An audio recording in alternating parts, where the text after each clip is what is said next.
welcome. It's that time again. Matt Connarton Unleashed, and we are live from the studios of WMNH 95.3 FM in glorious downtown Manchester, New Hampshire. Also on Comcast 97 if you're in Manchester.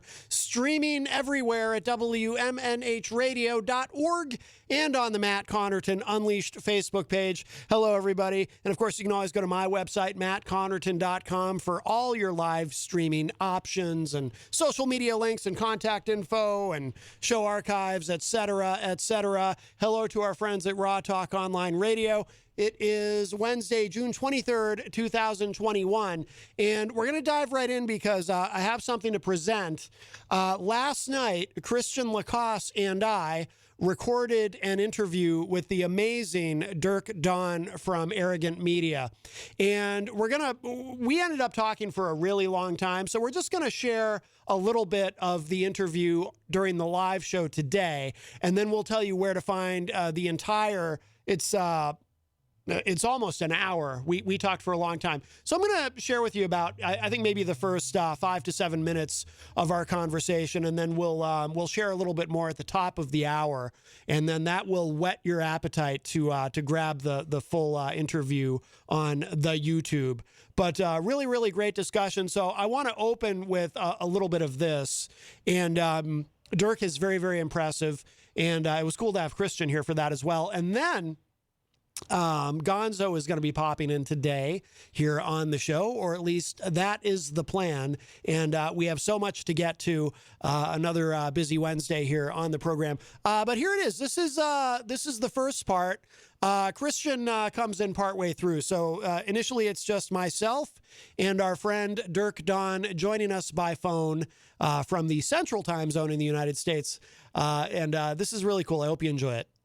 All right, so Matt Connarton talking with Dirk. Is that your real name, sir?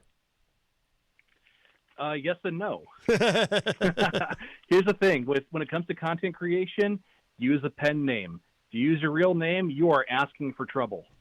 Ah, interesting. What do you mean? Expand on that, if you would. Well, so, all right. If you look at Joe's Facebook page, yes, his full name is right there for you. and if somebody is looking to give him trouble, they can do that just by looking him up. And so for me, it's like I've got to be able to protect myself and my family. You know, like there's a lot I could lose. Right. No, that makes sense. I'm guessing though that Joe. Crazy Joe probably doesn't have any family who speaks to him or associates with him in any way. But I mean, I'm just guessing. But who really wants to? I'll assume he does. What's that? I'll assume he does. Yes. So, well, I want to ask you about, and we'll talk about a number of things. And thank you, by the way, for calling. This is great. Jenny and I were both very impressed with the video that you created, the mini documentary, if that would be the appropriate term, regarding Crazy Joe. Yeah, you could call that. Yeah. Let's see. I don't have it in front of me. What was it? Crazy Joe, how not to run a podcast? It's how not to run a show, the Crazy Joe train wreck. Yes.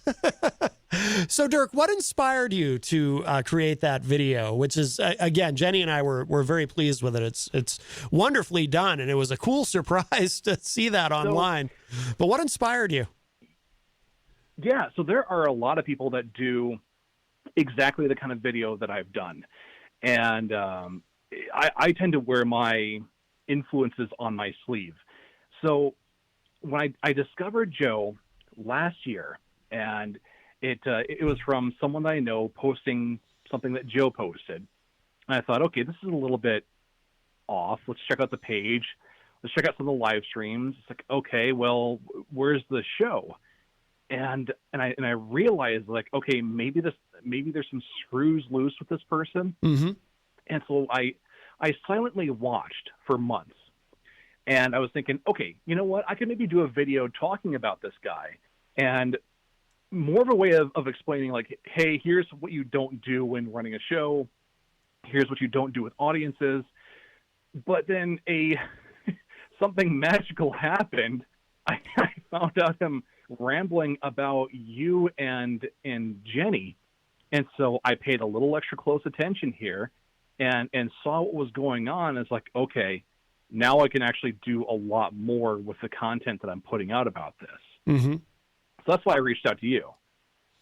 Yeah, I noticed that one of the things that you say in the video is you talk about how prior to seeing his content about Jenny and I, how you, if content would be even the right word for what Crazy Joe does, that you regarded him as potentially a somewhat sympathetic character, but then you were very turned off when you realized, or you lost your sympathy for him or empathy or whatever it may have been, when you realized that, you know, not only might he have some screws loose, but apparently he's kind of I shouldn't say kind of, he's a bigot for all intents and purposes. Yes.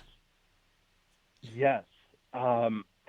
It was during his first video that I listened to him talking about Jenny, and I was listening into the way that he was talking about her when he was saying things like her heritage. I was like, okay, that's a key phrase here. Like, I don't believe in I don't believe in dog whistles very much. Usually dog whistles are created by people that are looking for something to get angry about. But Joe's case was very blatant, saying things like it's in her heritage, it's what her kind does. And then, you know, it only got worse from there when he was saying things like how you, Matt, are apparently a traitor to your own kind, and then talking about black people the way that he did. It was like, no, like I could tell, even if he apologized to you guys, like there's nothing he's going to have professionally between you. Right. He was kind of on what I now realize was his best behavior for a long time, where he wasn't introducing any of that. I mean, I would see early on, getting to know him, videos where, you know, he might use homophobic slurs here and there, which I certainly don't approve of either. But there are certain words that sometimes people use very casually, and they don't necessarily mean anything homophobic. It's just kind of, you know, certain words that, you know, we really don't use anymore. Actually, some words that were considered politically incorrect even when I was a kid. And you know, I'm in my 40s. So some of those words that he uses, you know, haven't been appropriate for literally decades. But, you know, older guy, he's 64 years old. You know, you kind of let some things slide. Not all ignorance is necessarily with malice, but what we realize now is he was just kind of, I guess he is capable of some level of discipline, because he was able to manage to hold some of that back from Jenny and I until he became angry with us. And then what we've noticed is once he became angry at us, there was a gradual escalation.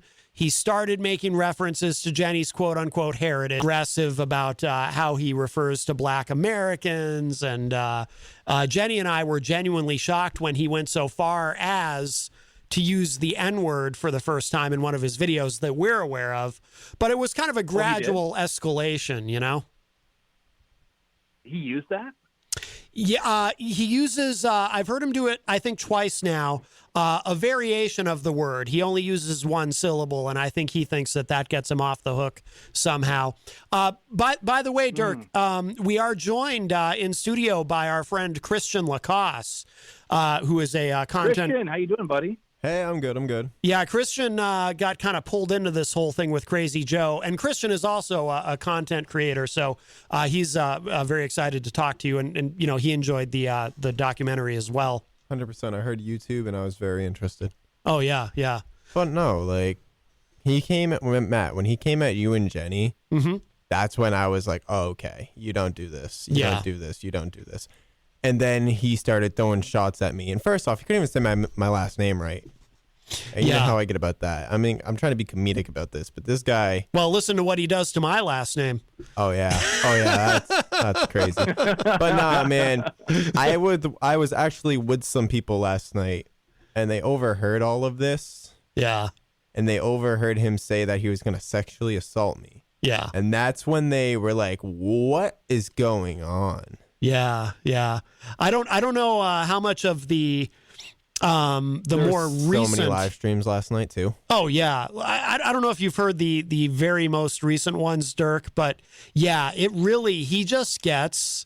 It's like Crazy Joe is devolving right before our eyes into this really just genuinely horrible person. You know, it's incredible. I even called him to get him off the phone, get him off the live stream to just talk to him. Yeah. And then all night last night, I'm dead serious when I say this. He called me like 10 times. Oh yeah. Under an unknown number. Yeah. And just kept using these sound bites. And I tried to screen record it and I couldn't do it. And it was just so irritating. Yeah. And then in the middle of his live stream, I got so sick of it that he invited my friend to go live because she was watching on her phone because he banned me from commenting. And I showed up and he wasn't too happy. Yeah. When he invited that person to their live and then I showed up. Yeah. Go ahead, Dirk. What were you going to say? Yeah. And this is after he was complaining about his phone being called as well. Yes. Yeah, that was me. Yeah, that was Christian. That was me.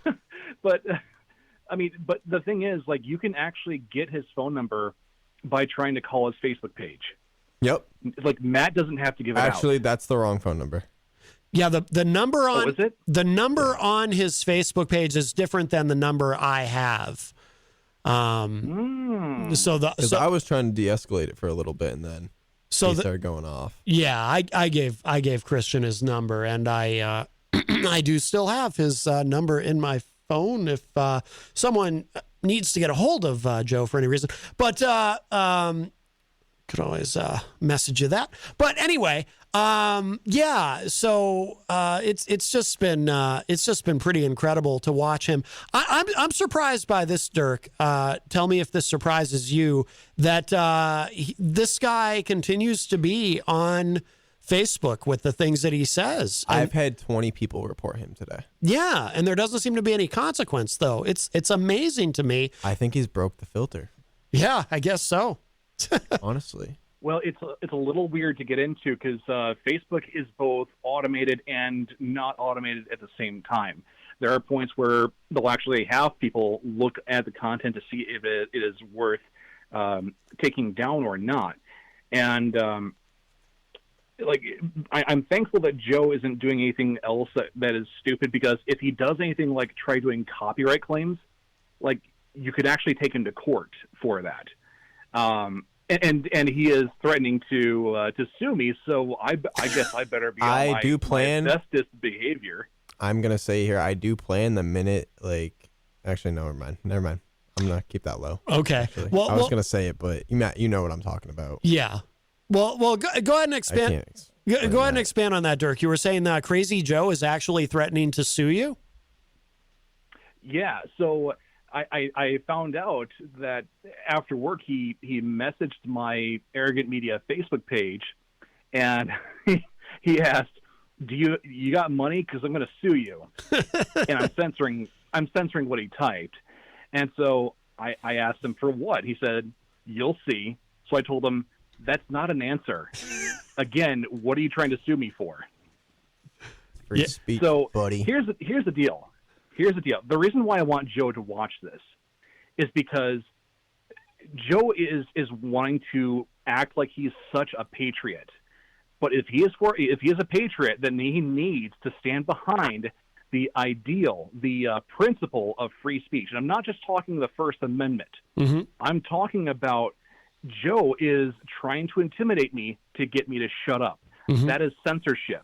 And if Joe wants to be against censorship, then he needs to knock off what he's doing. Yeah, I mean, do you think? So, what do you think his deal is? Do you think he's just very arrogant in that he thinks only he should be able to say what he wants to say, but doesn't think anyone has the right to criticize him? Or do you think he's just, because I wonder if it's something a little bit deeper than just arrogance, but also, I suspect you might agree with me on this, I also think he possesses a complete lack of self-awareness. Well, he reminds me of a YouTuber named Onision. You ever heard of him? Yes, the name is familiar to me. Okay, so I'll give a little bit of background here then. Onision is an extremely manipulative person who will use his platform to say whatever he wants to, but if someone criticizes him, he'll go after that person. At one point, another YouTuber named Repzion, who has been documenting everything that's been going on with Onision as far as things like abuse allegations or abuse of copyright. And this caught Onision's attention, who took Repzion to court, and the court was not having it. Yeah, I would imagine. Wow. But he actually took him to court? That's incredible. Yeah. So Repzion had to pay the court fines that were wasted on Onision. And so if Joe ever wants to take that kind of route, it is never going to look good for him. Like he's going to lose whatever audience he will have if he is not careful with what he's doing. He wants to act like he's the savior of real rock and roll, whatever that means. But at the same time, he talks about how, I'm just okay with talking to myself here. Like, it doesn't work that way. You cannot pick one. You got to pick one. Yeah. Well, that's, too, one of the fascinating paradoxes of Crazy Joe is that he desperately wants people to pay attention to him and he wants an audience, but he, at the same time, he will find any excuse he can to get angry at that very audience. And he gets very, very mad if you leave without, as you pointed out in your documentary, he gets very, very mad if you are paying attention to him and you're in his audience and then you leave without saying goodbye. This is deeply upsetting to him. That's just not understanding how the internet works. Yeah. Joe is going to admit that he doesn't know how to work with computers and stuff, but he does not know. He does not want to acknowledge how things work online. And if anything like if websites like 8chan or Kiwi Farms ever got a hold of Joe and saw what he was doing and wanted to mess with him, that would be the end of the guy. Yeah. Yeah. So where do we go from here with Crazy Joe? Do you think should we all just start ignoring him?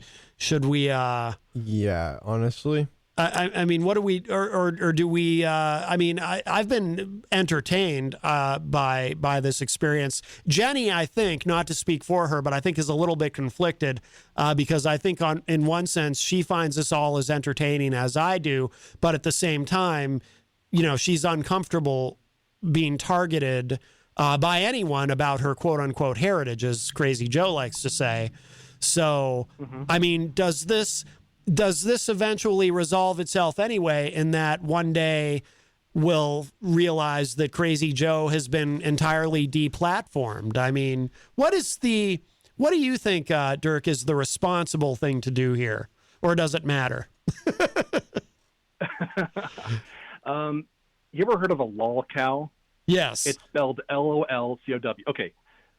Right now, we are milking the lol cow. Yes. As long as it's producing milk, the farmers have been right there to get the bucket for them. Uh-huh. And I am all for making content until it stops being funny. So the thing is, what I try not to do is repeat myself. So if I do want to make another video discussing Joe and talking about how his methods of trying to censor me are completely unpatriotic and anti-American. And against the principle of free speech. Mm-hmm. But I don't want to just keep repeating myself about how he gets overly angry, he's pushing people out, because I've already said that. Yeah. But when the happenings happen, and if people want to talk about it, they're going to talk about it. Yeah, and Crazy Joe has been very repetitive in his videos, except I think the one thing that keeps it interesting is that very incremental escalation that occurs in the in his tone and tenor and in the rhetoric that he uses. You know, it started out, he was when everything first sort of broke open, he was very disappointed in me, you know, and then the anti-Semitism started to creep in, and in successive videos, and then the racism and the you know, the homophobia, I guess, was always there, but all the bigotry, as that gradually increases, and he hasn't outright. Oh, and the threat that he made against Christian, that was something new and a bit of a surprise. So. Yeah, I don't know. But like I said, I'm assuming that any day now we're just going to find, I can't believe it hasn't happened already, but I think any day now we're going to find that he is no longer on Facebook, which is why I have taken the step to download all of his videos, and because I wanted to make sure that all of this is permanently documented.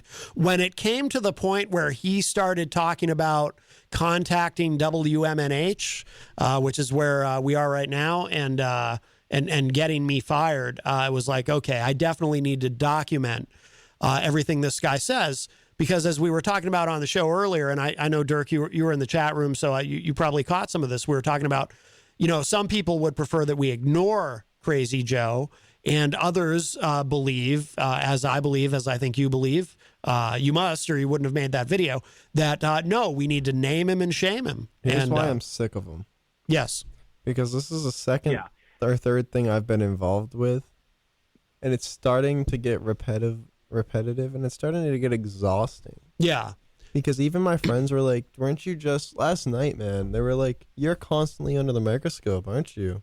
Yeah. I'm like, to put it this way, controversy creates clicks, but it creates clicks until, you know, you get so tired of it, you just don't want to do this anymore. Right. And last night it was like, when you're taking it to that level, I know I probably shouldn't have taken what he said personally, but I did. Yeah. Yeah. It's like, that's sick. Yeah. Can I address Christian for a moment? Please. Yeah, absolutely. Yeah, Christian. So you seem like a young dude right now. You've got it sounds like you've got a lot going on for you right now. Mm-hmm. And what Crazy Joe said towards you is something that you absolutely do not deserve. And I'm very proud for you. I don't like to say I'm proud of people. I'm proud for you for wanting to be able to stand up to yourself. It is one of my principles, not just as a Satanist, but as a person myself. Like if someone messes with you and they will not stop, you make them pay for it. So, but make sure that you are keeping a sense of self-preservation, because you don't need that guy ruining any aspect of your life whatsoever. You've got way too much going on, man. Oh, 100%. I've clearly learned that over the past few weeks, especially this week. That's a lesson that's a lesson for a few things I've done this week, actually. Yeah, that's a lesson Christian has been learning. But Dirk, I think that is excellent advice. It's very, very easy. I dare say it's probably human nature for people to inadvertently harm themselves while trying to punish others, or even the score, or whatever it may be. You know, that's why we have these idioms like "don't cut your nose off to spite your face." So I think that's excellent advice, Dirk. And you know, Christian, he's 20 years old. He's got a lot of life ahead of him, and you know, he's been on a very positive path with a lot of really great things happening, and I don't want to see him mess that up. You know, over certainly not over somebody like Crazy Joe, who certainly isn't worth it. So yeah, no. Yeah. Can we all just so how also did you come talk across this guy? Did he just randomly call you during your show at one point? Yeah. Is that the case? Yeah, I think it was. Yeah, he just happened to stumble. He just happened to stumble across my program online and started calling, and you know, we were intrigued with him.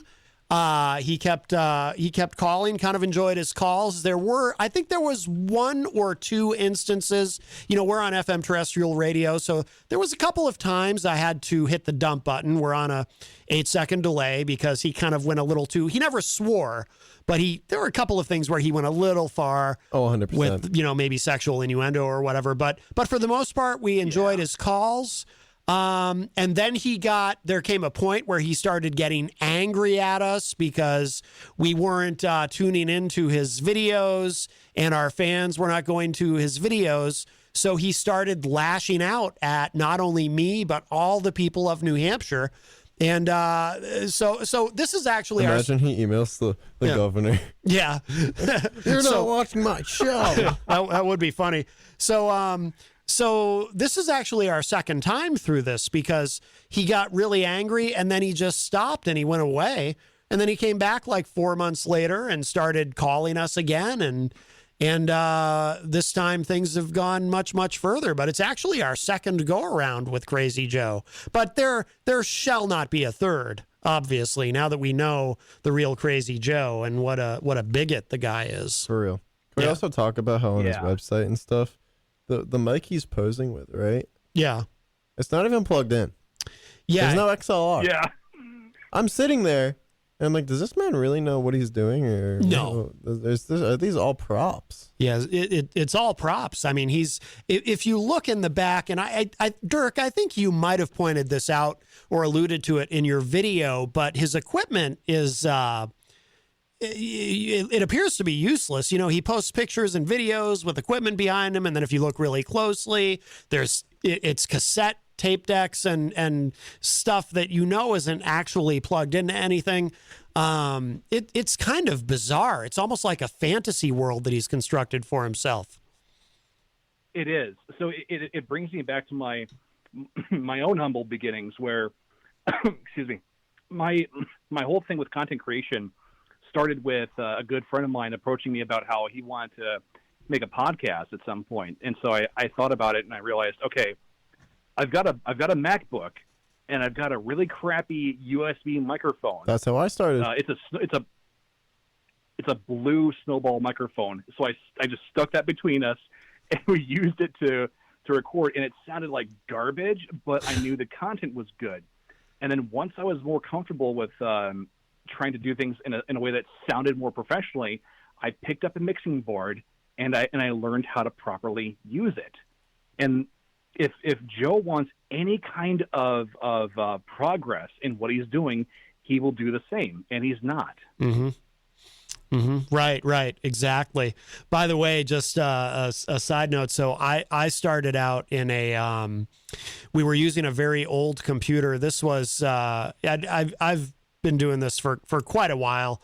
I'm in my 40s, and when we started in a hair salon that I was working at, and off hours when that was the original iteration of this show, off hours at a hair salon using a very old computer and one of those Logitech mics that just literally, no exaggeration, a $10 microphone that would plug into the back of the computer and, sounded like we were speaking through a tin can, but that was my beginnings. The humblest of humble beginnings. That's the thing. You had to start somewhere, but the big point was that you were working to build what you were doing and the method as well. And by putting out the effort that I did, I was able to accomplish a good deal of things. I've been able to run interviews with different bands. I've been able to interview the voice actor of Bulma from Dragon Ball Z. Oh, it's like I've been able to do really, really cool things, and it's because I worked to make it happen. Mm-hmm. Exactly. I mean, same goes for me with any social media in general. Mm-hmm. I ran a journalism page for a while that got up to about 5,000 followers, and I interviewed Pete Buttigieg. I probably just said his name completely wrong. Everyone does. Yeah, it's yeah, we all do.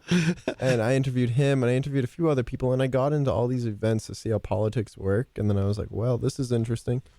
And then it was also social media that brought me to this radio station too when I was 17. Mm-hmm. Yeah, And I'm exactly. 20 now. But it's about putting in the effort.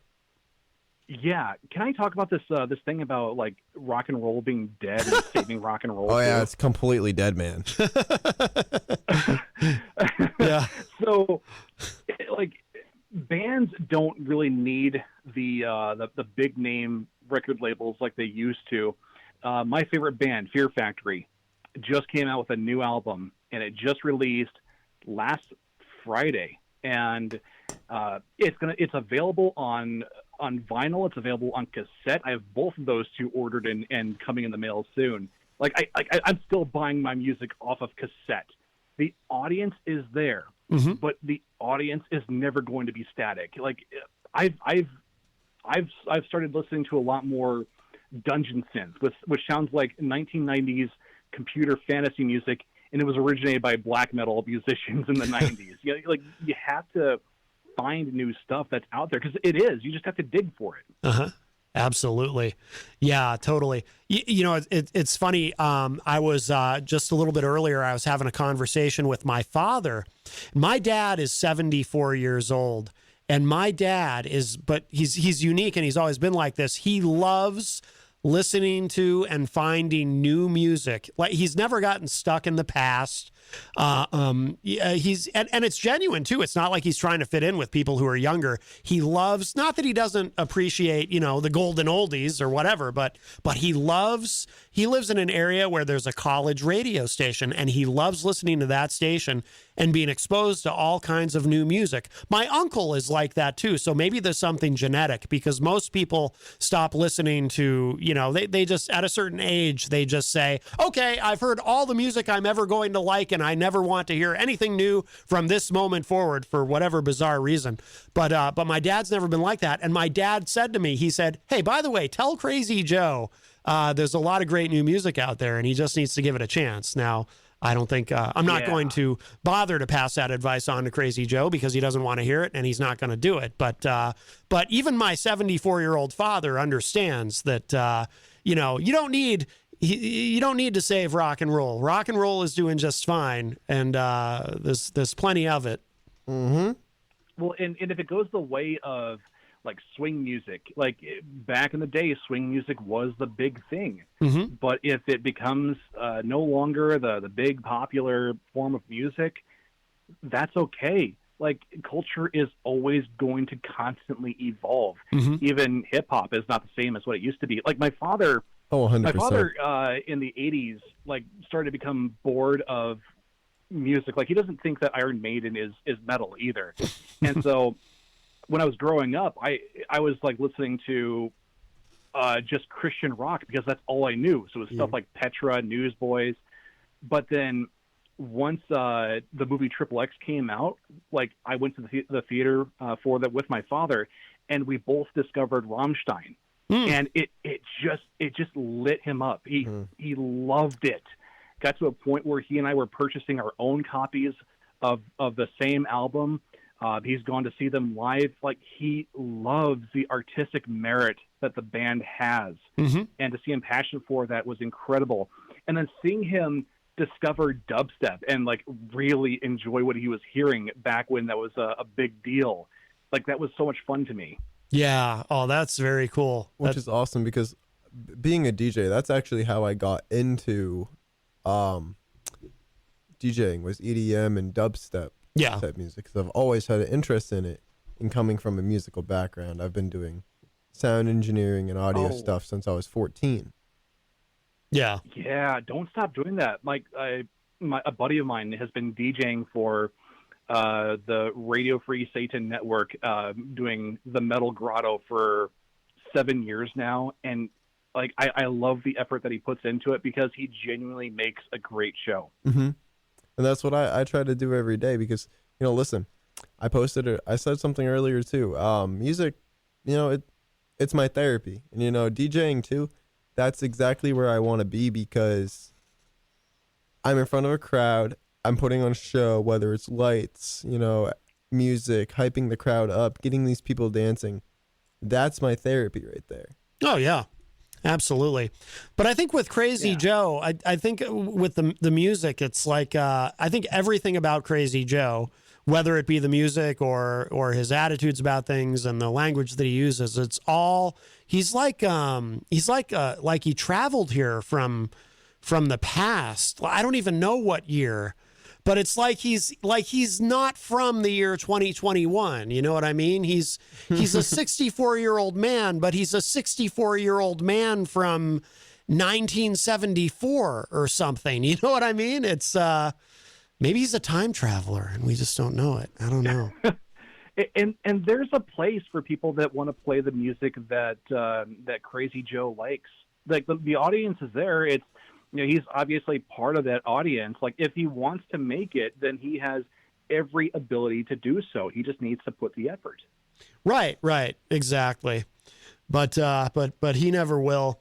Well, you know what? I think, I don't know if there's anything you wanted to add about Crazy Joe, but I do want to hear about everything else you've got going on, Dirk, because you've got a lot going on online with Madcast. And I do want to ask you too, and I'm sure you're asked about this constantly, but did you want to give us a quick explanation or a clarification or anything about Satanism? Because I'm sure you deal with it all the time with what people think when they hear that. And I know it's not what they, perhaps you're a LaVeyan, I don't know, but I know it's not. I guess what I'm getting at is, do you want to clarify that you don't worship the devil? Unless you do worship the devil, but I don't think that you do.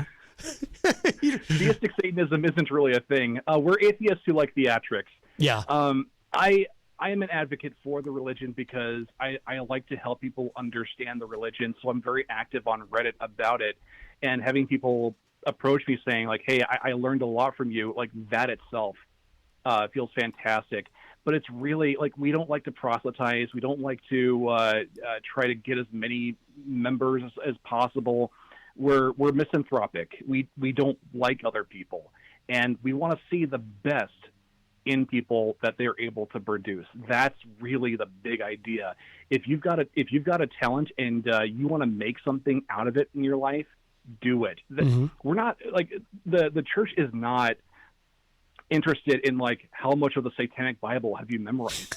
It's all about how do you actually put the philosophy into your everyday life. And so I'm open about the religion because of my advocacy for helping people understand what it's about. Yeah. But other people that are in the religion, they're in the shadows. They are firefighters, they're police officers.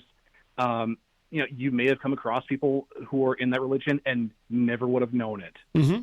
And I will also mention one more thing about Joe here. Sure. I will invite him to have a discussion. No. If he's willing to, I will invite him to have an on-camera discussion so that he can say everything that he wants to me directly. Yeah. He won't do it though. He won't. Oh, he won't do it because whatever he says will be used against him, just like in the video I put out. No, because he likes to silence people is what he likes to do, and he's made it clear. Yeah. Mm-hmm. Yeah, that is true. Although, see, one person he will never block, though. I firmly believe this, because he has blocked a lot of people from his videos, watching his videos when he gets angry at them. But I believe he will never block me because he needs, I think if he were to block me, all of a sudden making those videos and insulting Jenny and I would be much less exciting for him. What do you think, Dirk? Exactly. Yeah. Not all vampires suck blood. Yes. That's right. Energy vampires. You did make a reference to that in the chat room. That's true. That's true. Yep. Well, tell us about your podcasting adventures and making videos and all that. Sure. So the very first podcast that I started is called Super Arrogant Bros, and it's a gaming show. And I've been podcasting ever since the middle of 2016. And we joined Madcast Media back in January 2018 is when I first started putting the content on that platform. Madcast Media is the podcast network that is run by my very personal intellectual hero and sometimes mentor, Maddox. I don't know if you've ever read his old articles like "I Am Better Than Your Kids," where he grades children's artwork. No, no, I'm not aware. He's like the first internet satirist. You can find him on the best page in the universe.net. Oh, he's a great friend, great guy, and so I'm proud. I'm very proud to have been able to talk to him on the level that I've had, because I've been able to share really in-depth and personal stuff with him. And then right now, today, we've actually moved on from having the show being a podcast to just doing YouTube videos, which allows a lot more freedom to what we're able to do. So it's all on the Arrogant Media YouTube channel, and on every other Thursday night, I do another show called The Plastic Paladins, which was started off as a podcast, but now it's a live streamed YouTube stream done with my good co-host and my good friend Stev, who is basically my Shaggy 2 Dope, as I'm the Violent J, with that Insane Clown Posse reference I made there, but also very, very good friends from another podcast called You Hate to See It. They've been phenomenal with the content we've been making. So, and then besides those two shows, whatever I decide to put out on YouTube, whether it's talking about John Schaefer at the Capitol riots, or when I talked about Courtney Love and how she's a person that nobody should ever be trusting, it's like a free reign thing where I can post what I want to. Yeah. Oh, very cool. Very cool. So what's the best place for people to go online to get access to all of your stuff? Should they go to the Madcast site, or? The Madcast site is going to be able to give access to all the stuff I've been putting out previously. Well, I still post there. I'm trying to figure out what to do about videos on that website, because I gotcha. we made that switch. So we're having like multiple Super Arrogant Bros videos per week, and I don't want to just flood the poor guy's website with just a slew of Super Arrogant Bros. Yeah. But either way, listen to Maddox's podcast too. He's been doing Godzilla versus Podcast Zero with his good friend Haley. But for the stuff that I do with Stev, my co-host, that's all on the Arrogant Media YouTube channel. Okay. Excellent. Very cool. Well, now I want to, before we wrap up, Dirk, I want to ask you the same question that I asked our friend Alex Whiteley, who I from the UK, who Skyped in with us, and he's also a content creator, kind of, but not necessarily bringing it back to Crazy Joe, because this could be really advice for anyone. In fact, let's take Crazy Joe out of the equation and imagine that you're speaking to someone who actually you might be able to help. For someone who wants to get into podcasting or YouTubing, creating content, broadcasting, whatever it is, as someone who is now very experienced and successful, and what advice would you give to somebody? For somebody who wants to get into podcasting, I would say don't. Really? Unless you are absolutely passionate about the project, because it is almost impossible to build an audience off of podcasting. The way that the industry is right now, the big podcasts right now are already established, and the new ones that are going to become big are done by people who are already celebrities. So Bill Burr, Ozzy Osbourne, like all the big names. But if you really do believe in your project and you want to do it, then look into proper audio equipment and practice being able to talk in front of a microphone. And in fact, I took Maddox's advice with this one thing I'm going to share with you here. Maddox talked about when it comes to starting a podcast, record a few episodes and then delete them. 100%. Then start the show. I've done that before, back when I was trying to do my podcast. Oh yeah. That was an absolute dumpster fire, but hey. Yeah. That's why I'm glad I stuck with YouTube, which I haven't posted on in like a few months. But we're working on it. We're working on it. Yeah. That's good advice, though. That's good advice. Thank you. What? Yeah. For YouTube, though, Oh, go ahead. What? Well, for YouTube, for YouTube, make sure your audio is good. 100%. Same thing, whether it's a USB microphone or any kind of equipment you're using. The biggest key is making sure that you sound good. If you sound good, you're more likely to keep someone's attention than the video quality. Agreed. Yes. Absolutely. And the other thing you said about, celebrities, because they're already established, it reminds me of something, Dirk, and funny enough, I said this to Crazy Joe once, and he didn't get what I was trying to tell him back during our first go around with him when he was asking me for advice on how to be famous when, I'm not famous. So I don't know why you're asking me, Crazy Joe, but he, he was asking me about how to be successful in broadcasting and with a podcast. Or actually, it was specifically about podcasting. And I tried to tell him about something I read a long time ago. It was back when, do you remember when Adam Carolla, he was kind of one of the first people to really leave terrestrial radio and go all in on podcasting. And I believe he was the first person to ever have 1 million downloads of a single episode of his podcast. And so this was maybe 15, somewhere between 12 and 15 years ago, I think. I have a limited concept of time. But I remember somebody asking him in an interview at the time, because he was the biggest podcast in the world at the time. Now it's clearly Joe Rogan. Oh, Carolla still does really well, I think. But somebody asked him in an interview, Adam, what is the secret to having a big successful podcast like you are? Do you have any advice? And his advice was already be famous.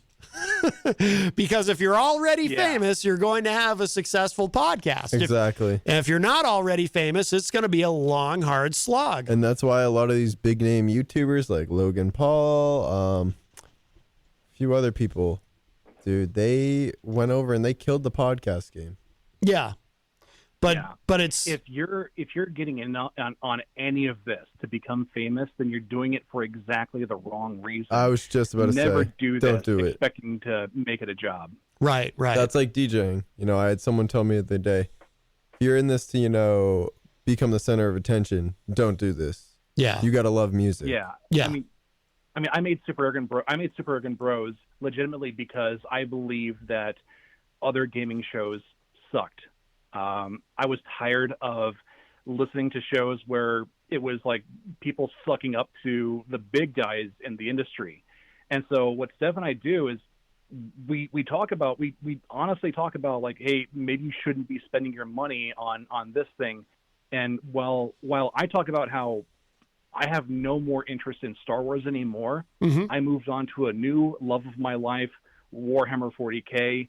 And so it lit a fire under me where I wanted to keep talking about it. Yeah. I was about to say, if you're telling me not to suck up to FaZe Clan, man, we got a little bit of an issue because those guys are absolutely legendary in the Call of Duty community. I don't care what anybody says. Oh yeah. Especially when they just made Sports Illustrated. Okay, that's enough for me to Yeah, we won't go into that one, but dude. I don't play video games. I used to play video games a long time ago, but the reason I stopped is because I found them, for me, just so highly addictive. I always say I don't play video games for the same reason I don't smoke crack. I just I can't handle it. I don't have the discipline to not get addicted. So well, then don't get into Warhammer either. I've spent so much money on models. Oh my God. I've heard Warhammer is super addictive. I have heard that and the I haven't even heard of it, so yeah, you're ahead of me. I have a friend who's like 70 years old who's addicted to the Final Fantasy games, and it's just I don't know. That's exactly it. Okay, so if you are someone that is in your 30s or older, you've got things to do. Right. You need to know what stuff is worth your money and time, and that's what we're here for. There you go. Oh, cool. Yeah, that makes sense.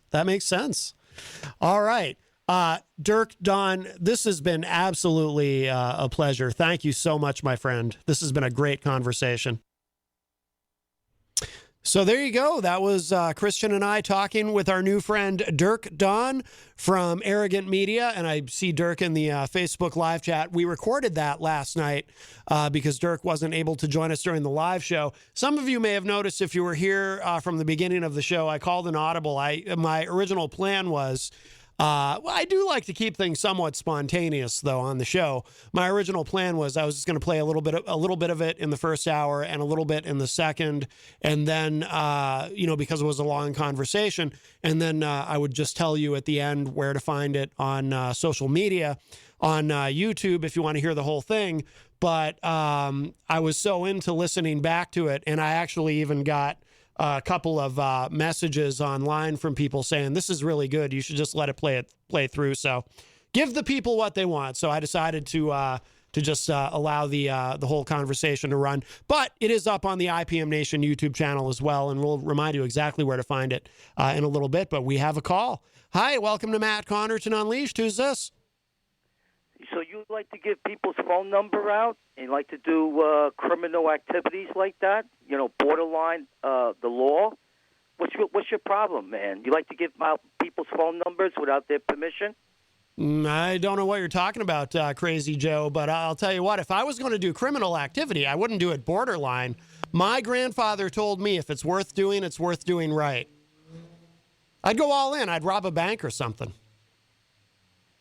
Well, you gave that LaCoss kid my phone number, and you're probably giving it all out behind my back, so that makes you a coward because you can't fight me like a real man. You have to have all your boyfriends and girlfriends out there jump in to a situation that they know nothing about because they're, borderline retarded and they're kids, and what the hell do they know about anything? You should have just kept it between you and I. If it was just between you and I would have no problem with you whatsoever. But now you're giving out my phone number to people. That's like criminal activity. No, I'm not. I'm going to let it go because the kid that you gave it to, he's a retard anyway. All right, and he looks like a... Yeah, all right. I actually would have let that go, but if he's going to, we don't use that word, dude. By the way, now this is how much of a relic Crazy Joe is. That word, the R word, I'm in my 40s. And when I was a child, I was taught that we don't call people that word. I would have been, my parents never hit me. They didn't believe in that. But I think if they had heard me calling someone that, I would have gotten smacked. I think an exception would have been made. That's when I was a kid. I'm talking like in the 1980s. If I were on the schoolyard, and if I were in the schoolyard rather, and I called somebody else that word, I went to a Catholic school from grade 2 to grade 8. Now, it was a little more progressive than what you see Catholic schools or what you hear about or what you see on TV and in the movies. They weren't, hitting anybody on the knuckles with the ruler on a regular basis or anything like that. But you could get hit. You could get paddled. And, you could get sent to the principal's office. And if you did something really bad, again, they were sparing with it. This never happened to me. But if you did something really bad, Sister Roseanne would pull out a paddle and hit you. Or I saw Sister Margarita do that once in front of the entire class because I don't remember what the infraction was. But I'll tell you what, if I had used that word at school, I would have gotten paddled, and it wouldn't have been very nice. Now, if you're a 60-year-old buffoon who has been making videos on YouTube, which I cannot believe Facebook, I'm sorry, on Facebook rather, I cannot believe that Facebook hasn't taken this guy down. And I've been downloading his videos, so, everything is documented. But his videos are filled with things way beyond being politically incorrect. I mean, there's racism, there's anti-Semitism, misogyny, of course, but it's like he's not even, see, the age thing isn't even, well, certainly not an excuse or even a justification or a rationalization or anything like that. Because, you know, I mean, yeah, sometimes maybe if you have a grandfather or a great-grandfather who, some of us have been in this situation, right? Maybe they say something a little uncomfortable at Thanksgiving dinner. You just kind of shrug it off as, well, they're old. And, you know, when they were growing up, they would talk that way. And there's no real malice about it. They're just kind of old and kind of stupid. And, you know, they're not going to be here forever. You know, just let them be old and ignorant. And you're not going to change them now, right? But Crazy Joe, I mean, 64 years old isn't that old, right? And so, you know, but he's not even like a 64-year-old man, your typical 64-year-old man today. He's like a 64-year-old man who time traveled here from 1974, right?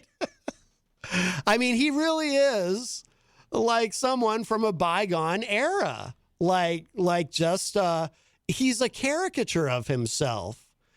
And, you know, he's a very, Gonzo's here and, but everything's, I don't know if you heard the call that I just received, Gonzo, but everything's been a little bit, but I do want to give you the proper intro because we planned this. So let's here, I'll do this and then I'll turn your mic on. Huh? You want to do it after the break? All right. So, yeah, so I just got a call from Crazy Joe. Oh, okay. You're talking about him. Yeah. So, hey, can I just say that I called it? I said, don't mess with this guy, man. All the people right. I warned you about, it gets get a bad vibe from. Yeah. They're not even part of the show anymore. It's like, get rid of these people. You know, the funny thing, if he hadn't started using the language he was using, I actually would have let him stay on the line and just bury himself in front of the world, like he does on his videos on Facebook. But I've never seen one.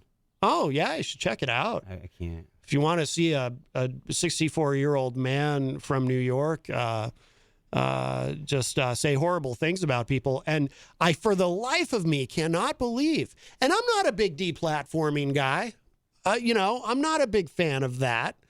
But I can't believe that Facebook allows him to stay on their platform doing this.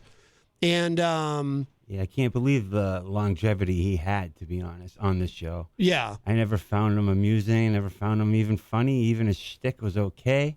He's all right. yeah. You know, but yeah, I didn't mess with him, and I'm glad I didn't because now I'm not like on his hit list.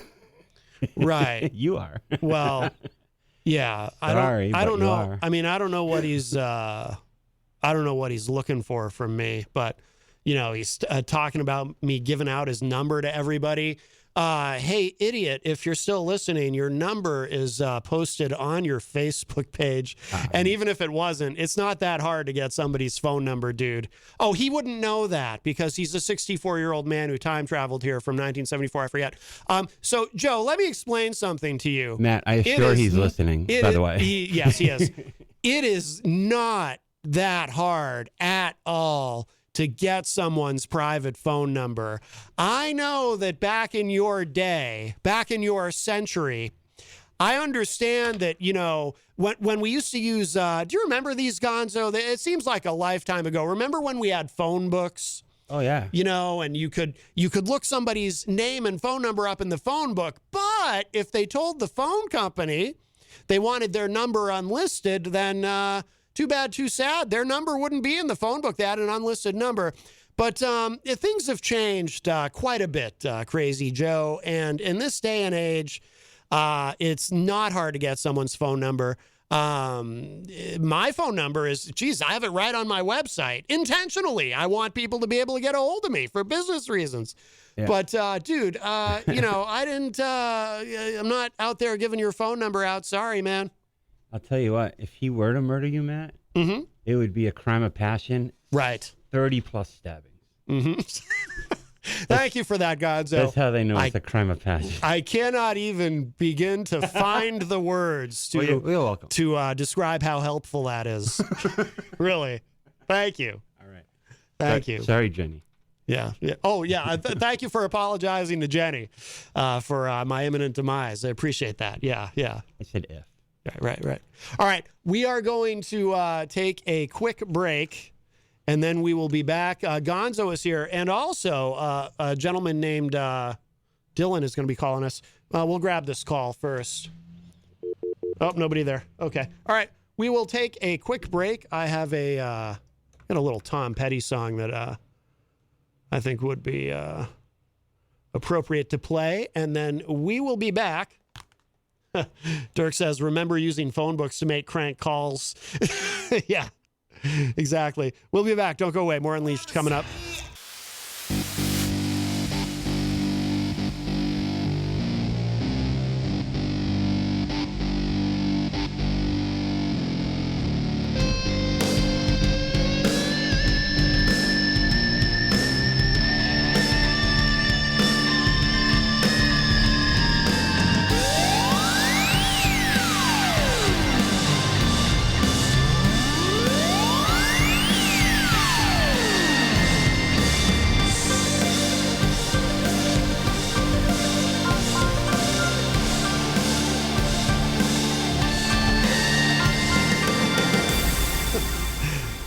Welcome back, everybody. I'm laughing at the absurdity of life. But welcome back, everybody. It's Matt Connarton Unleashed, and we are live from the studios of WMNH 95.3 FM in glorious downtown Manchester, New Hampshire. Also on Comcast 97 if you're in Manchester, streaming at WMNHradio.org and on the Facebook on the Matt Connarton Unleashed Facebook page. Today is Wednesday, June 23rd, 2021. Gonzo will be back. He was here and then he left, and he'll be back again. So don't you worry. Plus, we'll be getting a very interesting call in a few moments, I believe, but we'll not from Crazy. Although that was interesting too. I have a feeling he won't be calling back though. Crazy Joe. After I hung up on him, he's probably off pouting somewhere. But I don't think he can control himself at this point with the language. But anyway, that is his problem, not ours. So welcome, everybody. A quick programming note, by the way. So tonight, after this program, Jenny and Christian LaCoss and I, we have accepted a wonderful invitation from our friend Charles Robinson. Charles Richardson. I do that every time. Not every time. Charles Richardson. Charles Robinson is a basketball player, right? I'm not even a sports fan, so why do I do that? Why is that in my head? Charles Richardson will be joining him on the Charles Richardson Show, which you can hear every Wednesday and Friday night from 7 to 9 p.m. And hello to everybody at rawtalkonlineradio.com. But you'll be able to stream it there and, of course, on the Facebook and all of that. We'll share that out. But we're really looking forward to that. That's going to be a lot of fun. So very, very cool. We've been very pleased at all of the people who, you know, as this is going on, this whole thing with Crazy Joe, this bizarreness, people have really, I mean, we've been laughing about it. We've been having a lot of fun with it, actually, because the guy is such a buffoon, and then he calls and, I mean, should I have taken that as a threat? Did he say something about, didn't he say something about wanting to fight me or something? But, he's way off. He's off in New York City. So, I think he'll be, staying there. I don't think he could get here if he wanted to, but, anyway. If you'd like to give us a call, 603-250-6007 is the number, 603-250-6007. You can also text us at 617-917-4476. Tweet me at Matt Connarton or send an email to matt@mattconnerton.com. You can also... Dirk Don in the chat says, you listen here, Crazy Joe. I will poop in your soup. Oh, my goodness. You can also, of course, interact and opine in the Facebook live chat. But the best thing to do so that we can hear and enjoy your dulcet tones is to give us a call at 603-250-6007. Also, thank you again to Dirk Don for talking with Christian LaCoss and I last night. We recorded that wonderful discussion last night, and I shared it with you all today on this program. But also, too, if you would like to hear it separately, just on its own, without the rest of the show, it is up on the IPM Nation YouTube channel. You can find it there. It's available right now. I believe the title is Matt Connarton and Christian LaCrosse. Oh, my God, it's LaCoss. I just said LaCrosse. Crazy Joe has infected me because Crazy Joe always says it wrong, as does Easy G. Easy G always puts an R in there, too. Anyway, I believe the title is Matt Connarton and Christian LaCoss talk with Dirk Don of Arrogant Media. I believe that's the title. So there you go. Anyway, onward and upward we go. I do want to take a moment and say hello to everybody in the Facebook live chat. Texas Mike is in there. Mikey says date night with Angela tonight. Very nice. Dinner at Stark Brewing Company, followed by a comedy show at the Shaskeen. Oh, good for you, Mikey. Good for you. Charles Richardson is in the Facebook live chat. Melanie Fox joins us in the chat. Hello. Dillon Reynolds says Crazy Joe is bonkers, and I believe Dillon is going to be calling us this afternoon. Stacy Lawton is in the chat room and says good afternoon. Hello, Stacy. Jenny is in the chat and says shalom, peeps. Melanie says I'm sad Crazy Joe blocked me. Eric Street says how would he pronounce my last name? He'd find some way to butcher it, I'm sure. What has Crazy Joe called me? Matt Covington, Matt Cowington, Matt Carrington. There's so many. Covington. Tom Blanchard joins us in the chat. Tom says he's a disgrace to that cross he wears around his neck. Christian is in the chat room. Hello, Christian. Miriam Banish is a top fan in the chat room. Miriam joined us in studio on Monday. It was very nice. She says, I can't even imagine Joe getting it together to sue anyone. No, certainly not. Joe was threatening online in one of his videos to sue people for definition of character. So apparently that's a terrible thing to do. Defining someone's character. Miriam says, I feel like there has to be some mental health issue with him. I'm not qualified to make a diagnosis, but he can't even figure out what might be in his own best interests. Although that's true of a lot of people to one degree or another. But Dillon Reynolds in the chat says, running a little late, Matt. Will call as soon as I get off. Yep, no worries, no worries. We're here till 6. You got plenty of time. Miriam says, my sister, a legal secretary, is getting a lot of laughs about that and copyright infringement. Yes, Crazy Joe was also threatening to sue someone for copyright infringement. Not sure that's a legal term. I mean, I didn't go to law school, so what do I know? Let's see.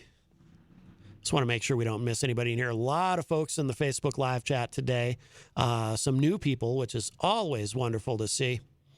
Always wonderful to see. Mike Pelopita joins us in the chat. Mike, of course, from another one of our wonderful sponsors here at WMNH Queen City Cabinetry in the historic Sunbeam Mall. Let's see. I think I mentioned. Heather Lamp joins us. Heather says, I've gotten in Facebook jail over memes, yet Crazy Joe just says what he wants. No filter, just raw dogging bigotry. It is amazing. It is absolutely amazing that he gets away with it. John Monroe joins us and says, looking forward to Charles's show tonight. Yeah, absolutely. And Rocky Huber is in the chat room. Rocky says, I got told to go feed my cows by Joe. Yes, yes. Well, we are not alone here in the studio, and happy to report it is not Crazy Joe here to spank me, or here to stab me, or spank me.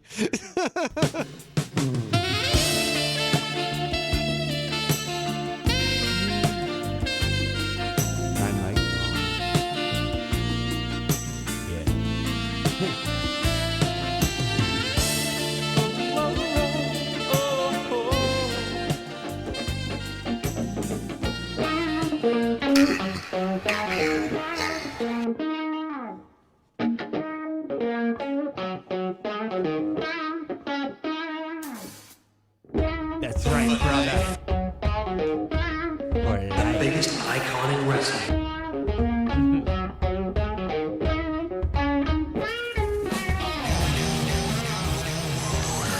Yes. Yeah. From the NWO, No more of that. Hollywood Gonzo. No more of that friendly crap. That's right. No more of that sexy saxophone. Right. Like coming out party. Oh, wow. Yeah. I'm bad now. Wow, you're a bad guy. I'm a villain now. Well, it worked for Hollywood Hogan. I'll tell you, Oh, it yeah. really revitalized him. It did. And, And, I noticed you have. Why do you have all these documents with you? Are you going to do an entertainment report? You look like you're going to do an entertainment report. You got me. Wow. I'm gonna beat him to the punch. Yes, yes. No, they're just sticker paper actually. Oh, okay. Yeah. All right. Not like I stick them, but I make them. Yes, yes. Now, what happened today? Weren't you supposed to guest host for John Hopwood? Yeah, I was. John Hopwood, his back didn't feel good today, Yes. so he knows I bring in the ratings. Yes, you do. You are a ratings juggernaut. I mean, a ratings whore would be the more accurate. Sure. Because John, I'm willing to do that for John. Yes. Use me, use me. I'm clickbait. Yes, you are. Yes. But no, he gets all uptight about a certain tactic I have to obtain guests, and I'm just trying to broaden the horizons, And he told me to stay home and to lay off the CBT or something like that. Now, wasn't the issue? So I saw. And it doesn't even get you high, that stuff. So like, I'll Yeah. do as much of that as I want. So you had posted something earlier on the Facebook. You were looking for guests to interview today on the program, on the show that you're guest hosting for John. I'll tell you what, it worked out last week. We got a nice gentleman, Alex. He's a real estate agent, and we had a good conversation about first-time parenting and controlling anger, like some really good things to get out there, Mm-hmm. Great takeaway. So I'd like, let's do it again.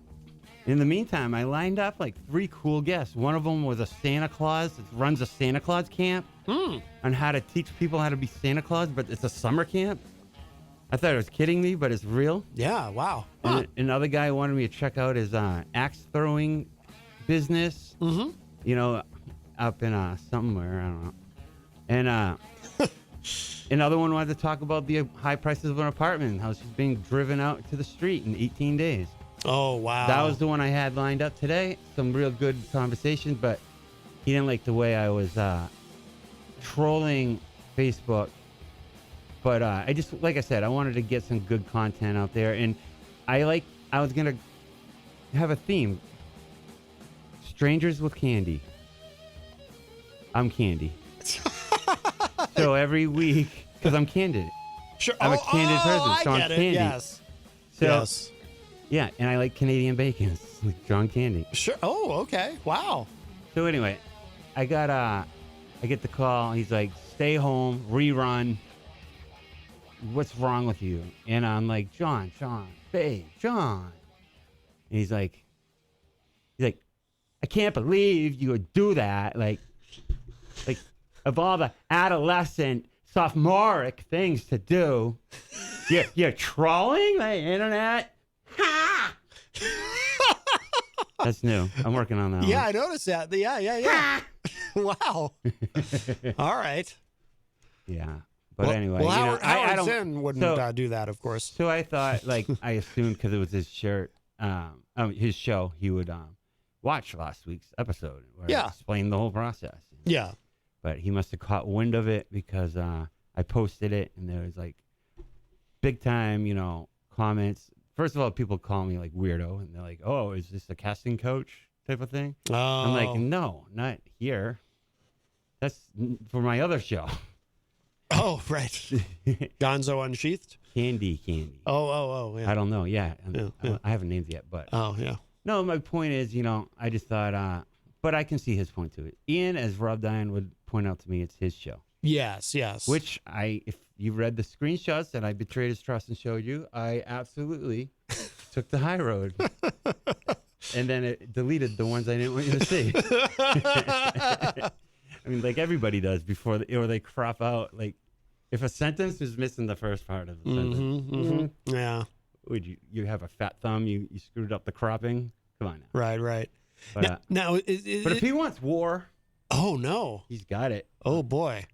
And I don't want to fight him. But I No, don't know. of He's course so not. emotional. We- Like, he blocked me on Facebook Yeah. already. Yeah. One more, and I think I can't come back. If you block someone 3 times, I think they're out. Oh no, wow. It should be anyway. So you don't think that this is the end of the greatest broadcasting team ever, do you? I mean, And it's funny you should say that because we probably like aren't the greatest like together. well, maybe the second, third greatest, you know. Total combined weight, absolutely. Mm-hmm. Yeah.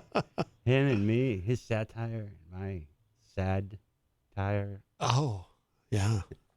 I don't know. You know, I think this is it, man. I think he's going Wow. away. I think he's going away, and he had plans for me. He wanted to leave it to me. Right. He was And, grooming you to be He's the grooming me. the new host. And Ward 13 with Gonzo.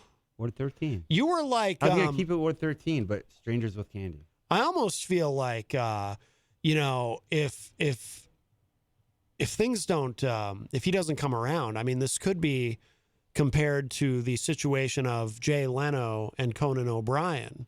Well, yeah. You know, because Jay Leno was supposed to leave the Tonight Show, and he did, and then Conan had it, and then Jay just basically took it back. And I feel like you're Conan O'Brien, and he's Jay Leno. I didn't think about that, but Mm-hmm. he's clearly threatened by the 33 views on YouTube we've obtained, Yes. which is the second highest show in Ward 13 history. By the way. He's jealous of you. Yeah. I mean, he was racking in 1 and 2. Yes. Sorry, John, but you had to make that joke about CBT.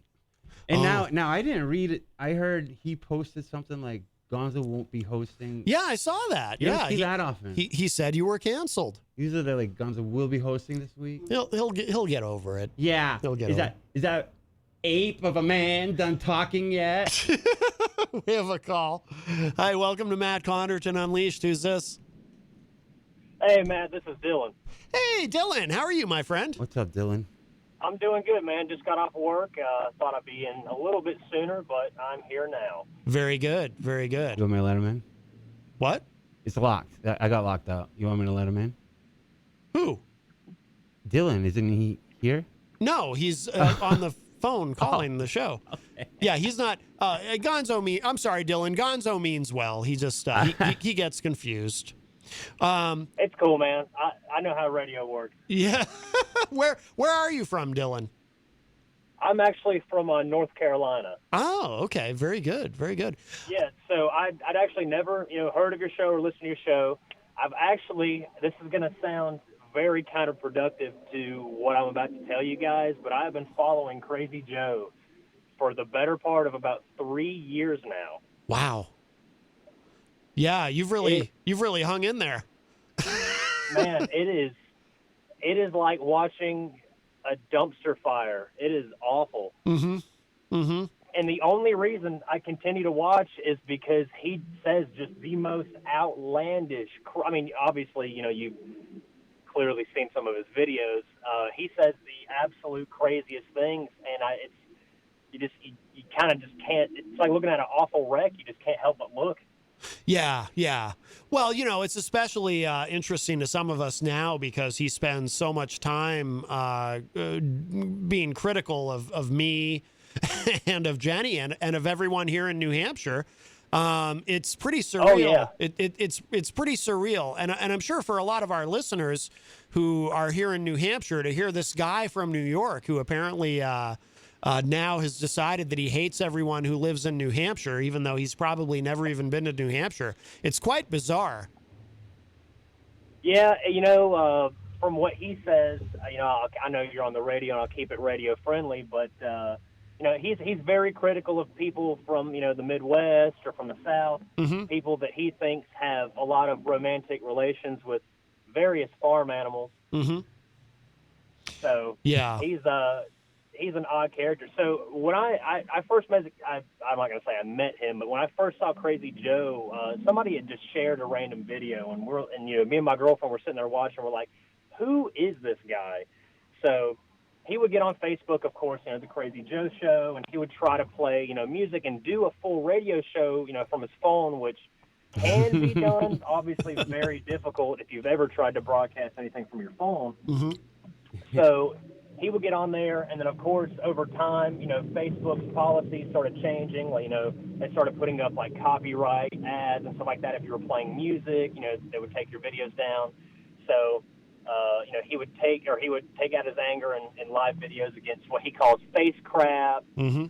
and, Facebook, face crap, all his weird euphemisms that he has. So then he moved over to Twitter, and Twitter has they had a subsidiary app called Periscope, which is what they use for their live broadcasts. And he would get on there, and very similar to what you see he does now with his videos, he would turn the camera away. Mm-hmm. He would play music, but he obviously doesn't have very good technological skills, so he would just blast music through speakers that he's got through his old cassette tapes and cassette decks and everything like that. And he would just, play songs, and then the song's over, hey, that was blah, blah, blah, and only on the Crazy Joe show, just crazy stuff like that. Yeah. And then, when people would tune in and they would say, what is this, or play this or that, and of course, if it was a song he didn't like, he would go on this gigantic tangent about how it wasn't real rock and roll, and how he's been saying he's the savior of real rock and roll for probably about 2 years now. Yeah. So then he, of course, Periscope went away. He goes back to Facebook, and now it is no longer the Crazy Joe show. It is always the Crazy Joe Show Video Chronicles, where it just gets on, and now all he does is just badmouth you. So Yeah.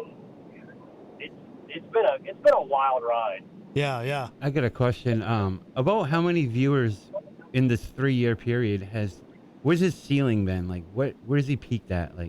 Has he gained some momentum? Or is he So it's with his so are you audience? asking how many? Yeah, how many his viewers he's fanfare. had, total. Yeah, his peak of his broadcasting. Did he have a good following? Did he ever get traction? Probably not. I wouldn't Never. think. Yeah. Never. In fact, every time that he goes live, at least one of those viewers is me. He probably only gets 2 or 3 at a time. The most I've ever seen at a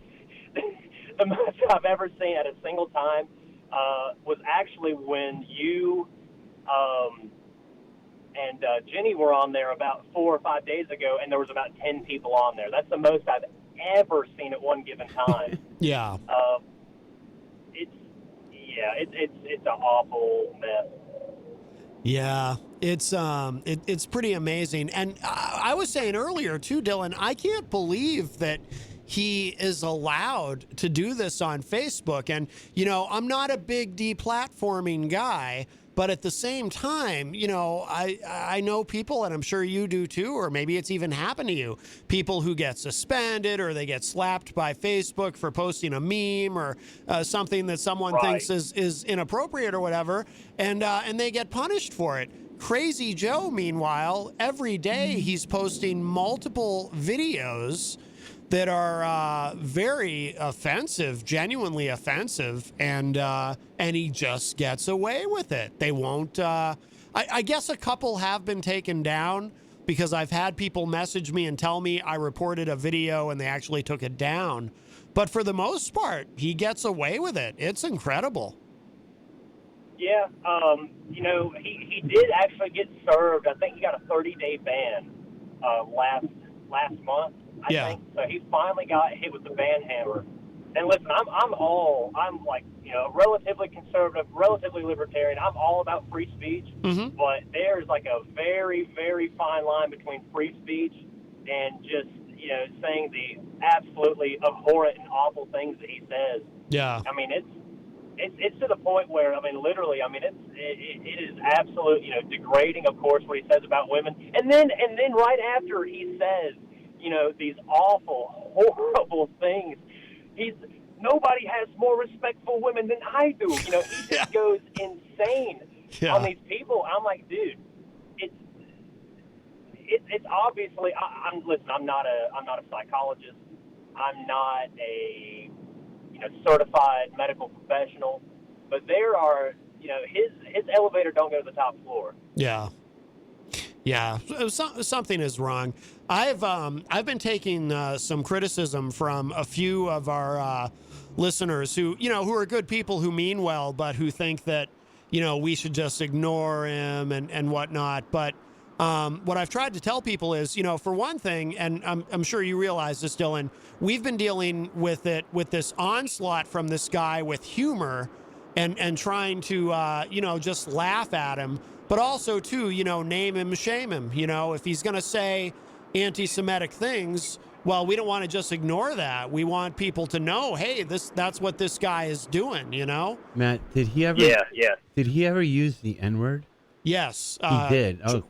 Twice that I've noticed. So, yeah. He only uses the first syllable, and I think he thinks that gets him a. God. I think I think that he thinks that gets him a pass. But then again, I mean, he's like a he's like a relic from another time, like he time traveled here. Matt, he's the original New Yorker. Yeah, yeah, and he makes sure you know it. It's insane. So yeah, he I've been undercover. See, I went on his page before, and of course he's blocked me. I think he's made a second page and everything like that. He's blocked me from that. He blocked me, because before, obviously, I knew how insane he was. I'd be like, hey, man, there's somebody out there want to do a radio show. I'm all about, an entrepreneurial, if you want to go out there and do it, by God, get up, strap on your bootstraps. Everybody's got to start somewhere. I was able to tune in while I was at work early, and you was talking about, how you started, with like old computers and, old dollar store microphones and get stuff. Hey, props to you, man. Thank you. You're living the dream that people, only wish that they could accomplish. So I'm all for, supporting the little guy and everything. So I tuned in. I was like, hey, man, I see what you're doing. Is there any links you can give me? And he asked me about who I was, and I'm like, I think at the time I was 23 or 22, and I play music. And he's like, well, I don't like musicians. You guys think you all know it. You think you know it all, blah blah blah. And then he just blocks me. Yeah, just straight out of the gate. So you kind of can't do that to your fan, or I'm not even gonna say fan base. You can't do that to your potential fan base, your listener base. You have to. Not everything is solved by immediately criticizing everybody who tunes into your stuff. Yeah, that's the most bizarre thing I think about him is that he drives people away by being angry at people for tuning into what he's doing. It's really strange. Yeah. It's definitely. It's bizarre because this is actually our second go around with him. He had originally reached out to us. It had to be over a year ago, and somehow he found the show and we developed a quasi friendship. And, this was before we knew, about all the racism and the bigotry. But, hey, man, you get some really sexy arms. Oh, yeah. He'd compliment me just like in a joking way. And but after a while, he started getting angry because he would make these videos where he would say, these people from New Hampshire, they don't really like me. They don't support me. And he'd get focused. All his anger was focused on the 1.3 million people who live in New Hampshire. Like everybody in New Hampshire is so bad. And then he finally just stopped. And then we heard from him again like 6 months later. And it was kind of the same thing, except now it's exploded into this whole other deal. So there won't be a third go around with him, obviously, because there's nothing he can say that would there will be a Dateline NBC episode about this, though. Well, we hope not. We hope not. I don't think he's dangerous at all. Do you, Dillon? Oh no. No. He's I think he's by himself in his little apartment. Said the neighbor. Yeah. I tried to find out yesterday. I won't say the name, but I've been undercover with Crazy Joe for a few months now, and I tried to get him to tell me what he does in his when he's not doing the radio show. I'm like, how does this guy? What does he do? Like in his life, how does he afford where he lives? Mm-hmm.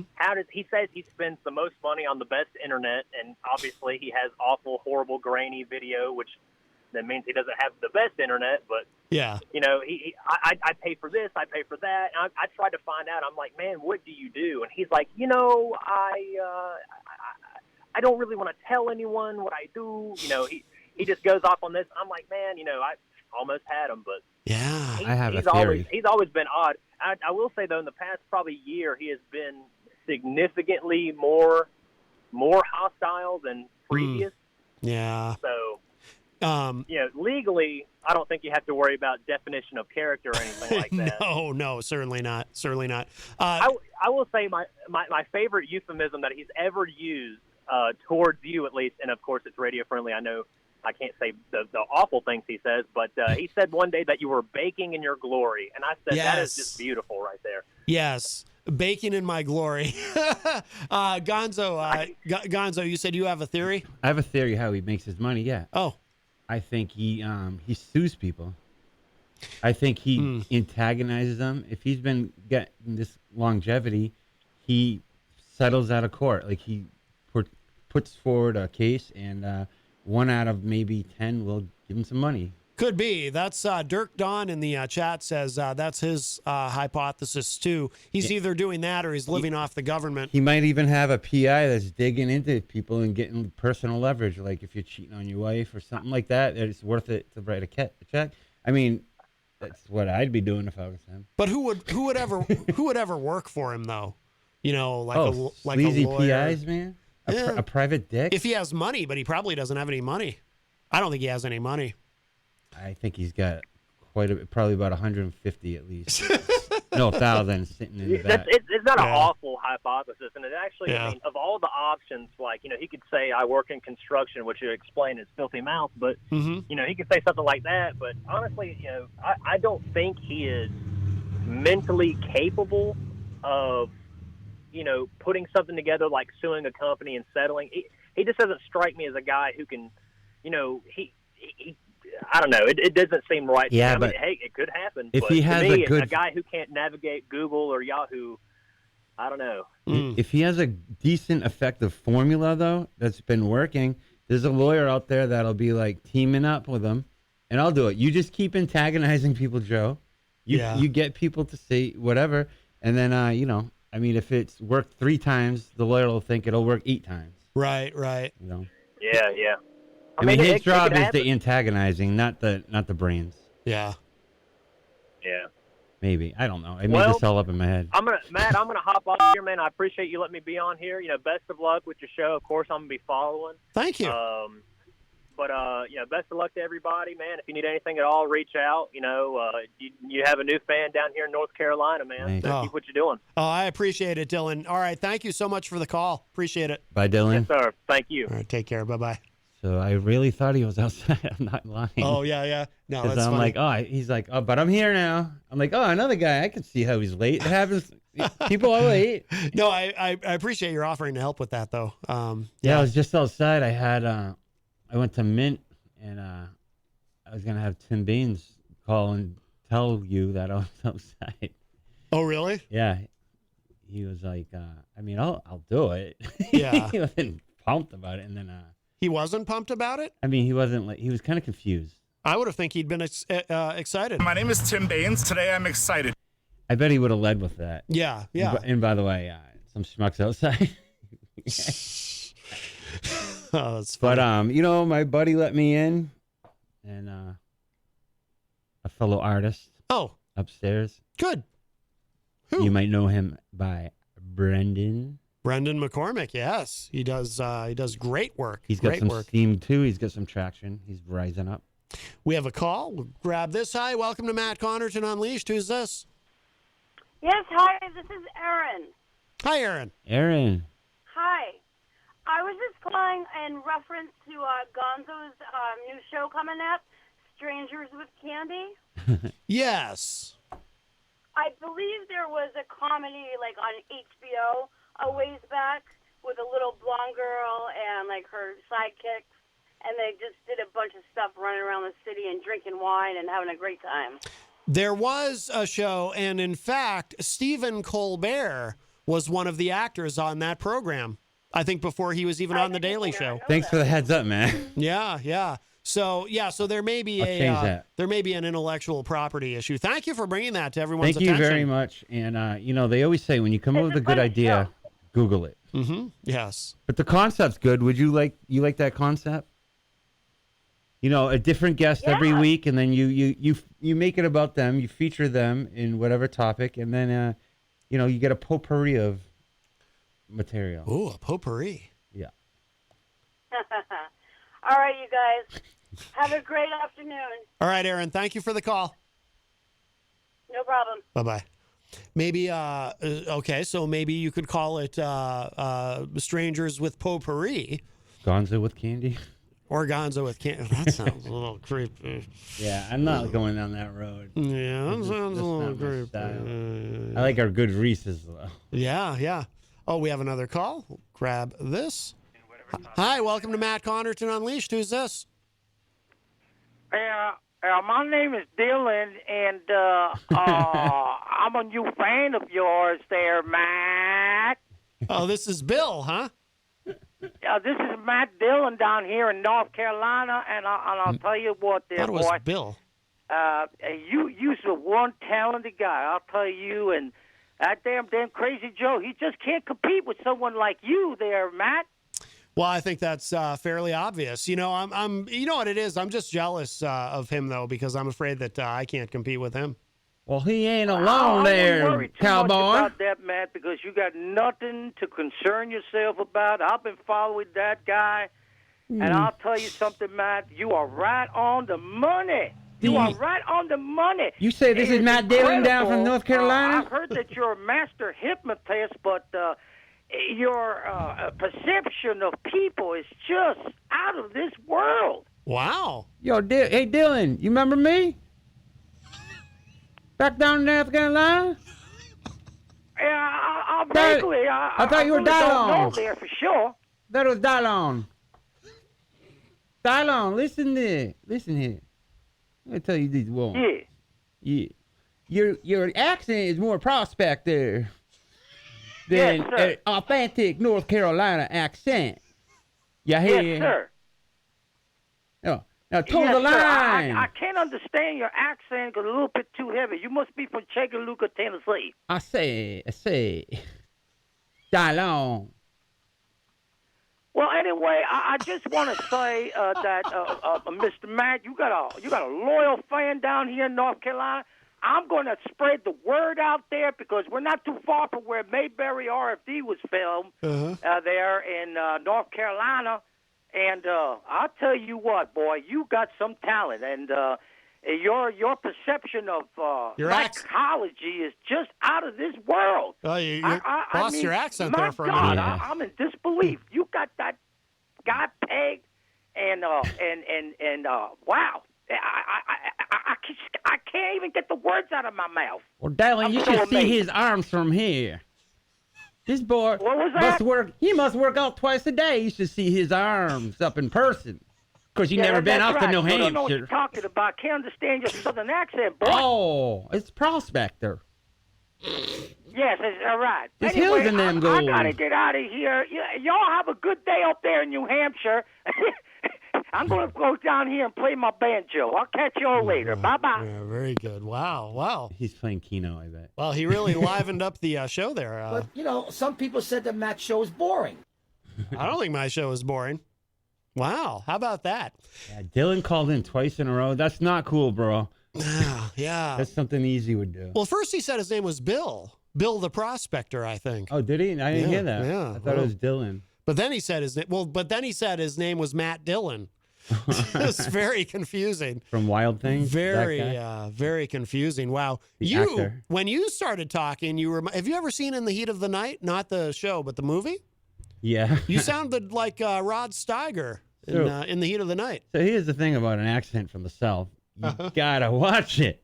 You can say something wrong easily because what you're doing is you're making fun of their lifestyle. Yeah. And to really get into it, you might say something offensive. So it's hard to do a Southern accent without portraying them as some of the people they are. And by doing that, you, in fact, have said words out of your mouth that you shouldn't do during any invitation. Right. Oh, I understand. Well, In the last 24 hours, these guys have come with a gang of at least 25 people, all to gang up on me, to make Matt look like a hero. Matt is a hero to his people. We have a call. Hi, welcome to Matt Connarton Unleashed. Who's this? Hey, Matt, it's Dad. Just a very quick call. Just a couple of things. I wanted to, yes, of course, thank you again for helping me with the state. I won't go into the detail, but yeah. You know, an individual liberty guy who likes Trump like me may have trouble with the state more and more. Well, perhaps. So I just wanted to say, too, just a couple of things. I'll get off the phone. I got your part of your podcast today between meetings, and I won't go into all of that except that it really bothers me that a certain person whom I will not name anymore would criticize you and Jenny like that. That's really horrible. But it's good you reached out. But the point I wanted to make, and got good feedback, obviously, from colleagues. But the point I wanted to make is that you make in the podcast from the car that life is short. Mark Twain used to say, we got to remember, we're only here for a spell, and it's a short spell.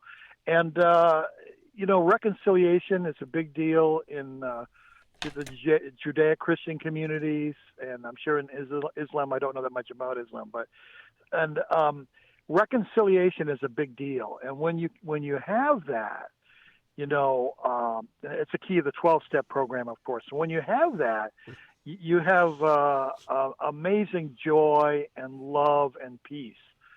True peace, and that's a beautiful thing. So I just wanted to share that with you.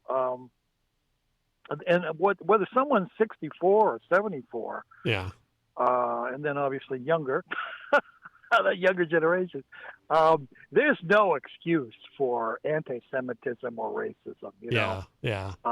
I critique critical race theory as a social worker and as a philosopher. Because of the subject-predicate stuff. Not, I fought against racism all my life, and I realized some victories. So that's a good thing. So I wanted to just say a quick story, true story. In Norfolk, Virginia, this is like a 1969 Matt.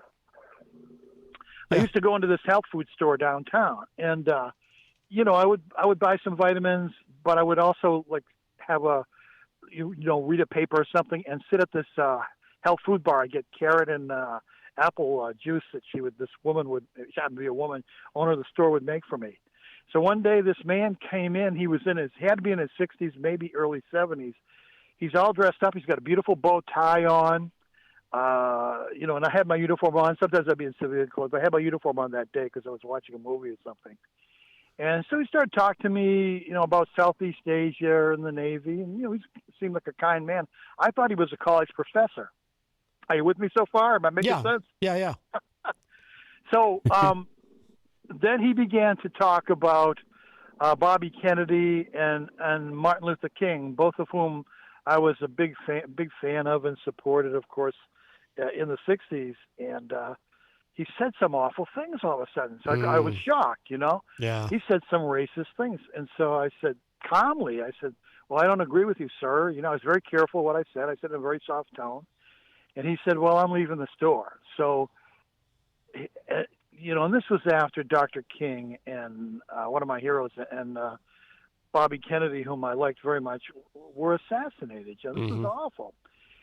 And so anyway, he left the store. I finished my drink of carrot juice and apple juice. And as I'm leaving the store, I just say goodbye to the store owner, who was a woman in probably her mid-40s in those days. With a great Southern accent, she comes up to me and says, "You, sir, are not welcome in this store anymore. Wow. I heard what you said to that man. We don't agree with your views. You are not welcome." And I wanted to say to her, who do you think you are? Yeah. Are you auditioning for Gone with the Wind, which is one of my favorite books and movies, is playing downtown Norfolk? But no, thank God the grace of God was with me, and I said, "Yes, ma'am." Yeah. I just walked out. Yeah. But that was in 1969, Hopefully things have changed in Virginia. So, some things have changed in Virginia, we know from yesterday, but I won't go into that. Yeah. But so my regards to Jenny and everyone, and good job in reaching out to your colleagues to get good feedback. That was wonderful. Thank you. Appreciate that, So Dad. I'll stop on that note. Keep up the good work. You guys are doing a great job. All right, Dad. All right. Thank you so much for the call. You're welcome. Take care. All right, love you guys. Bye-bye. Take care. Bye-bye. Well, thank you, Mr. Connarton. You can now enter my store. It's been long enough to bury the hatchet. Oh, boy. I'll tell you what, he gave a lot of inanimate details. Like yes. That's great, though. Yeah. It had to be in the 30s. What was it? I guess it's 36. Well, let's see. If I went back to law school, it would, I don't know. Are you with me, Matt? That's great. He is very specific, yes. I want to have some carrot and apple juice, to be honest. The details matter. I like that. You have a father that was a racist fighter. Good for you. That's awesome. Yeah. I can see that in you. Absolutely. We should clarify. You mean racist fighter, as in fighting against racism. As in fighting against racism, not a fighter. Oh, not a racist fighter. Not a fighter who is right. Yeah, not the guy with his feet up on Pelosi's desk. right. Yeah, exactly. That's my dad. Taking selfies. No, that's awesome. That's some good roots. Yeah, absolutely. Maybe when we have more time, we'll cover the question I wanted to ask him. But wow. I love that story. Well, now I'm curious. Why? What did you want to ask him? About the about the sit down with stepmom and dad. Oh yeah. No, we don't need to. We don't need to get into. We don't need to get into that. Oh boy. Sorry. Oh boy, the old stepmom. Hey, you know what I've learned to be effective on the radio? You got to be very transparent with your life. You got to let people in. Which reminds me, I keep forgetting. I haven't had a chance to tell you live on the air. Congratulations. You are expecting your second child. No? Yes. Thank you. I appreciate that. Yeah, absolutely. It's still early, so, we're just keeping the momentum going. Mm-hmm. It's like when you get a lead in a football game, you just got to kind of keep your eye on the clock, protect the ball, and get in the end zone. Right. That's a baseball reference, Matt. Oh, it is? Okay, I didn't know. Wait, end zone? Base hockey. Oh. All right. Well, very good. Yeah. All right. Well, now, do you have anything? Are you going to be on the morning show this week? I do. I like to promote TomWatley.com. I heard his calling from over the pond. And, was it Tim Watley? Oh, Alex Whiteley. Alex Whiteley. I didn't know what you were doing there for a second. Who's Tom Watley? I don't know. I'd like to do that in the Ridley Report, as always. Oh, yeah. You're going to plug the Ridley Report? We ambush semi-celebrities. We ambush local celebrities. RidleyReport.com. And, that's it. Yeah. It's weird with... Henniker's police on strike. Oh, did you hear about Laconia's forceful takedown of a 15-year-old in a high school, Matt? My taxpayers' dollars paid for that. RidleyReport.com. That's pretty good. Eric Street in the chat says, Gonzo, do the church voice. I don't know what he means. What's the church voice? He wants me to sign us out like in church, so I'll just do a quick one. In the unity in the Holy Spirit forever and ever. Oh, I remember that from when I was a kid. In him, with him. Yeah, and then, they did like 40 minutes like that. So when I went home, I said everything like this to my mom, and she wanted to kill me. Mom, I told you not to put too many onions in the spaghetti sauce, and now I have heartburn. That's fantastic. I love that. Well, Gonzo, thank you so much. Oh, you're welcome there, Matt. Wonderful. I want to thank Matt Dillon for that performance in Wild Things and what else? That Singles movie. I was going to say, you're thanking him for his performance in Wild Things? The real one. No, good job, Joe. Keep up the good work. Yeah, that's right. Well, you'll get through every time. Oh, yeah. Absolutely. And my phone number is on my Facebook if you ever want to call me. Wow. There you go. So my show is diversified. That's why my show is so much better than Matt's show. And diversified. Diversified, yes. He runs a very diversified show. He saw like a Charles Schwab ad or something that said you got to diversify. So, so just a quick programming note, a reminder tonight at 7 p.m., Jenny and Kristen LaCoss and I will be on the Charles Richardson Show. Of course, you can go to rawtalkonlineradio.com and We have a call. Maybe we'll grab this really, really quickly, and then we got to go. But that is tonight at 7. Hi, welcome to Matt Connarton Unleashed. Quickly, who's this? This is Dirk. Hey, Dirk. How are you, my friend? Hey, brother. Well, I've been watching live here, and I know a certain somebody else has been watching. Yes. The gauntlet is down. Intent, wink, wink, nudge, nudge. He knows what to do. That's right. That's right. I don't think it'll happen, but it'd be fun to see. Too many nudges, not enough winks, I think. Yeah, too many nudges, not enough winks. All right, Dirk. Hey, thank you again, my friend. By the way, it was wonderful to talk with you last night, and I'm already getting a ton of positive feedback on the on our discussion. So thank you. Oh, that's him. Yeah, Fantastic. Good job. Good segment. Yeah, Fantastic. yeah. I like Thank his you, guys. laissez-faire Take attitude. care. I'll let you go. All right, Dirk. Thank you. Take care. Bye bye. What a name too. Yes, Dirk Don from Arrogant Media. Yeah, absolutely. Look him up. All right, we do need to go, so we'll see you tonight on the Charles Richardson Show. Tomorrow on this program, we will be joined, I believe, live in studio by the great Easy G Eric Gagnon here with his entertainment report. And I'll be on the Richardson Charles Show at 7. oh, you're going to be on the Richardson Charles at Show 7 a.m. at 7 a.m. Yeah. Wow, wow. Oh, I started to ask you before. Will you be on the morning show this week? Friday. You're on Fridays, right? Yeah. Is that like your permanent day now? I'm the new Chrissy. Oh, That's good, huh? yeah. Have fun with that. Yeah. I think I've been doing okay so far. So. I've had COVID, you know. You're stupid. Science is stupid. I'm going to marry a governor. Yeah. No, she's not. All right, we got to go. If you missed any part of today's show, it'll be up in just a little bit at WMNHradio.org. He may be governor, though. Not of this state, at least. Jesus. You won't marry him, I'm saying. Yeah. Oh, I gotcha. Yeah. Just a jerk move. Hi, Manchester!